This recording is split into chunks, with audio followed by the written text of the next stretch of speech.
Hi guys! Welcome back to our YouTube channel. Please don't forget to like, share, and subscribe para lagi kayong updated sa mga video na i-upload ko sa aming YouTube channel.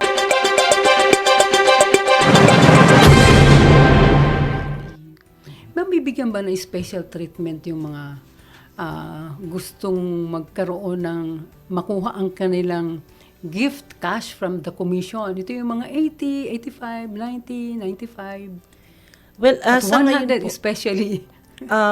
sa ngayon may mga programa lang tayo na kagaya ng BIRA, free yung delayed registration process and yung issuance po namin ng negative na certification, which is a requirement po sa pag-file ng delayed registration. So, yun yung mga serbisyo sa ngayon na offered free sa ating mga kababayan. And during the civil registration month, yun, may mga free issuance na ibinibigay tayo sa mga outlet. Pero not specific sa ating senior citizen. kailangan malaman namin yung para ma-i-announce namin doon sa aming Facebook. Thanks for watching! Please don't forget to like, share, and subscribe!